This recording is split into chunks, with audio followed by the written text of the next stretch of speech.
নির্বাচনের সময় মানেই শুধু ব্যালট নয়, এবার নজর কাটছে টাকার চলাচল। ভোটের আগ মুহূর্তে হঠাৎ করে বড় সিদ্ধান্ত সীমিত করা হচ্ছে মোবাইল ব্যাংকিং ও ইন্টারনেট ব্যাংকিং লেনদেন। প্রশ্ন একটাই, কেন এই কড়াকড়ি?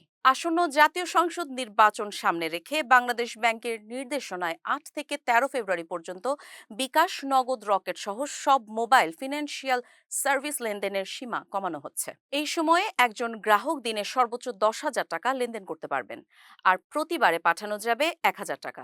দিনে সর্বোচ্চ 10 বার লেনদেনের সুযোগ থাকছে। শুধু মোবাইল ব্যাংকিং নয়, ব্যক্তি থেকে ব্যক্তির ইন্টারনেট ব্যাংকিং ট্রান্সফারও সাময়িকভাবে বন্ধ রাখার প্রস্তাব দিয়েছে বাংলাদেশ ফিনান্সিয়াল ইন্টেলিজেন্স ইউনিট বা বিএফআইইউ। এর ফলে আস্থা, city touch, Cellfin, Nexus pay বা পাই কোনো অ্যাপ দিয়েই এই সময়ের মধ্যে ব্যক্তি থেকে ব্যক্তির টাকা পাঠানো যাবে না। এখানেই প্রশ্ন উঠছে, এতে কি সাধারণ গ্রাহকের ভোগান্তি বাড়বে, নাকি নির্বাচনে কালো টাকার খেলা ঠেকানো যাবে? এই প্রশ্নের উত্তর লুকিয়ে আছে সিদ্ধান্তের পেছনের কারণেই। বাংলাদেশ ব্যাংক বলছে, ভোটারদের প্রভাবিত করতে যাতে অর্থের অপব্যবহার না হয় সে লক্ষ্যে নির্বাচন কমিশনের চাহিদায় এ উদ্যোগ। তবে প্রার্থীদের ঘোষিত নির্বাচনী খরচে কোনো বাধা থাকছে না। এদিকে নগদ টাকা জমা ও উত্তোলনের ক্ষেত্রেও বাড়ানো হয়েছে নজরদারি।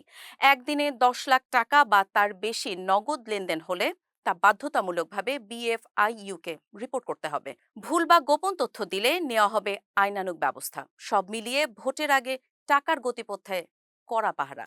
এই সিদ্ধান্ত কতটা কার্যকর হবে নাকি সাধারণ মানুষের দুর্ভোগ বাড়াবে, সেই উত্তর মিলবে নির্বাচনের দিন যতই ঘনিয়ে আসবে।